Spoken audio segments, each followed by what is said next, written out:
मोदी जी के नेतृत्व में देश ने फैसला लिया है, केंद्रीय सरकार ने फैसला जो लिया है वन नेशन वन इलेक्शन का, जिसको सभी सदस्यों ने स्वागत किया है। बार बार चुनाव का सामना करना देश को, जिसमें पैसों की बर्बादी होती है, समय का नुकसान होता है, जनता के विकास बाधित होते हैं। जनता के पैसों का जो भारी दुरुपयोग होता था, इससे बचा जा सकेगा। और लंबे समय तक कांग्रेस शासन में रहा देश में, लेकिन देश को बेबस, लाचार और गुलाम बनाए रखने के अलावा कुछ नहीं किया। नमस्कार, आप देख रहे हैं आगाज पल्स न्यूज और मैं हूं यति आपके साथ। इन दिनों एक मुद्दा गरमाया हुआ है राजनीति में, वो है वन नेशन वन इलेक्शन, यानी कि एक देश एक चुनाव। इसी पर हम जदयू प्रवक्ता हेमराज जी हैं, इनसे बातचीत करेंगे और तमाम सवाल जो हैं वो जवाब। चलिए, आपका भी बहुत बहुत स्वागत है और आपके दर्शकों का भी बहुत बहुत स्वागत। One nation one election cabinet में पास हुआ, इस पर पहले आप क्या कहेंगे? सबसे पहले तो ये कहेंगे कि ये जो फैसला हुआ है, कैबिनेट ने जो निर्णय लिया है, ये स्वागत योग्य कदम है और देश हित में है। सबसे बड़ी बात है कि बार बार चुनाव का सामना करना देश को, जिसमें पैसों की बर्बादी होती है, समय का नुकसान होता है, जनता के विकास बाधित होते हैं। तो ये तमाम चीज़ों का एक हल निकल करके सामने आया। और वैसे भी ये कोई नई बात नहीं है। लगातार आज़ादी के बाद से, जब से देश आज़ाद हुआ और देश का नया संविधान लागू हुआ और जो चुनाव परंपरा शुरू हुई देश के अंदर, लगातार 1967 तक वन नेशन वन इलेक्शन की परंपरा रही। लेकिन कुछ कारणवश, कांग्रेस के भूल कहिए या पक्षपातपूर्ण रवैया कहिए, जिसके वजह से ये परंपरा टूट गई। और आज पुनः मोदी जी के नेतृत्व में देश ने फैसला लिया है, केंद्रीय सरकार ने फैसला जो लिया है वन नेशन वन इलेक्शन का, जिसको सभी सदस्यों ने स्वागत किया है। तो निश्चित रूप से हम ये कहेंगे कि ये फैसला देश हित में है और जनता के हित में है। जनता की तो बात है सर, लेकिन जो विपक्ष में लोग बैठे हैं, चाहे वो ममता बनर्जी हो या फिर राहुल गांधी हो या फिर झारखंड के मुख्यमंत्री हेमंत सोरेन हो, सभी के सभी यही एक ही ताल में ताल मिलाकर कह रहे हैं कि एनडीए का ये बस एक एजेंडा बन गया है, चुनाव आने वाला है तो कुछ तो चाहिए। सबसे बड़ी बात यह है कि जो विपक्ष में बैठे हुए लोग हैं, जो विपक्षी कुनबा है, वो भिन्न भिन्न दलों का एक बेमेल जोड़ी है। आप देख लीजिए, किसी भी मुद्दे पर सभी लोगों की एक राय, एक मत नहीं हो पाती है। कोई कुछ बोलता है, अखिलेश जी कुछ बोलते हैं, हेमंत सोरेन जी कुछ बोलते हैं, ममता दीदी कुछ और बोलती हैं और राहुल जी कुछ और बोलते हैं, बिहार में लालू जी भी कुछ और बोलते हैं। तो इन लोगों का पहले तो वैचारिक तालमेल नहीं है और एक स्वार्थ की जो जोड़ी है, स्वार्थ का जो गठबंधन है, ये देश हित में नहीं है। और लंबे समय तक कांग्रेस शासन में रहा देश में, लेकिन देश को बेबस, लाचार और गुलाम बनाए रखने के अलावा कुछ नहीं किया। लेकिन मोदी जी के नेतृत्व में देश आगे बढ़ रहा है और विश्व के मानव पटल पर भारत का भी एक अच्छा इमेज बना है। और ये जो फैसला लिया, इस फैसले का विरोध वो लोग सिर्फ इसलिए करते हैं कि चूंकि उन लोगों के पास जन सरोकार से जुड़े हुए मुद्दों पर बात करने के लिए कोई बात है नहीं। और हमेशा ये लोग सिर्फ अपने स्वार्थ के लिए, चूंकि परिवारवाद और वंशवाद पर आधारित जो संगठन है, जो दल है, वो हमेशा अपने परिवार की उन्नति, परिवार के उत्थान और परिवार को हाथ में पावर देने के अलावा दूसरा कोई सोच नहीं पाया ये लोग बात।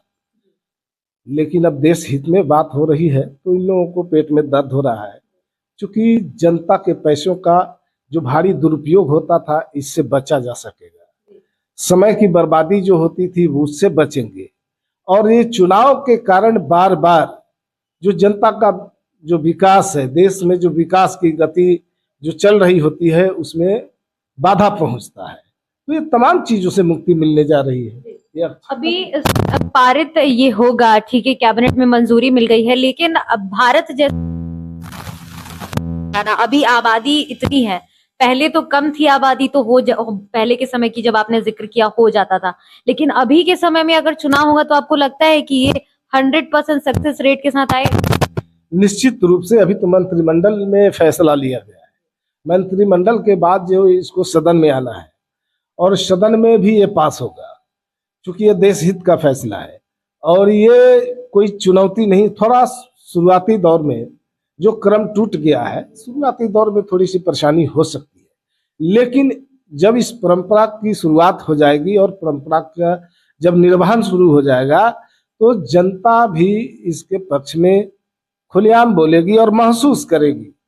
तो इससे कोई परेशानी नहीं है, वो धीरे धीरे सब लोग अभ्यस्त हो जाएंगे और हमें लगता है कि जनता के दिलों में जो उसके अरमान हैं, जो उसके सपने हैं, उसको पूरा करने की दिशा में एक अच्छा कदम होगा।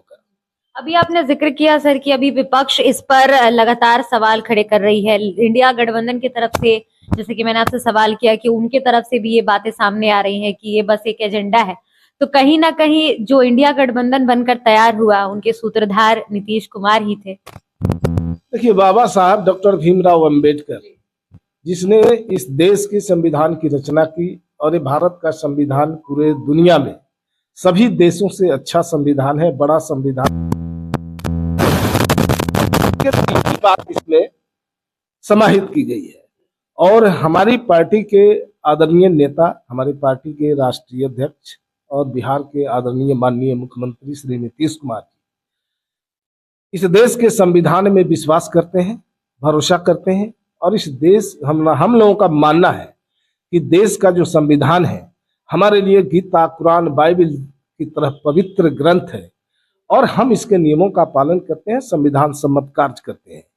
और देश जो अभी विकास की गति पर तेज दौड़ रहा है, जो केंद्र में मोदी जी के नेतृत्व में सरकार चल रही है और बिहार में एनडीए की सरकार नीतीश कुमार जी के नेतृत्व में चल रहा है, तो बिहार में यूं कहिए कि बिहार तो अब इतना तेजी से आगे बढ़ रहा है कि भारत के कई राज्यों से अब आगे निकलना शुरू हो गया है। अब बिहार में कोई आदमी डर और भय का जो अंदर जो था वो समाप्त हो चुका है, क्योंकि ये सब 2005 से पहले कोई भी व्यक्ति कानून तोड़ने की कोशिश करता है, सीधा उसे जेल जाना पड़ता है। नेता प्रतिपक्ष सर, लगातार सोशल मीडिया का जमाना है, सोशल मीडिया पर इस तरीके से वो जो पोस्ट कर रहे थे, अभी आपने कहा ये वहां वो, देखिए ट्विटर मैन हो गए हैं तेजस्वी जी और कहीं रहते हैं हमेशा ट्वीट करते रहते हैं, लेकिन जब सदन में वो विपक्ष के नेता हैं, सदन में विधान परिषद में विपक्ष के नेता है तेजस्वी जी, विधान परिषद में विपक्ष के नेता है राबड़ी जी, लेकिन अभी जो सत्र समाप्त हुआ है 5 दिनों का, उसमें आपने देखा कि जो एक विपक्ष की भूमिका होती है, विपक्ष की भूमिका अदा करने में ये लोग काफी पीछे छूट गए, क्योंकि सवाल जनहित से जुड़ा हुआ इनको सदन में रखना चाहिए, सरकार से मांग करनी चाहिए, सरकार का ध्यान आकृष्ट कराना चाहिए, लेकिन इसमें ये लोग काफी पीछे हो गए।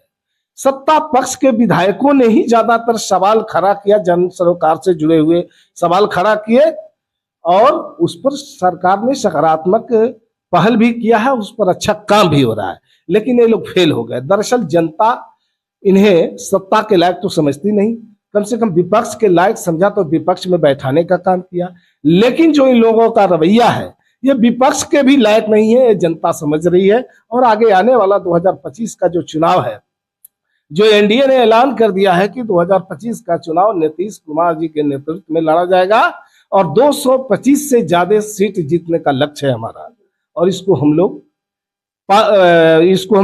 प्राप्त करने के लिए, इस लक्ष्य को पाने के लिए हमारे एनडीए के सभी कार्यकर्ता, नेता लगातार मेहनत कर रहे हैं।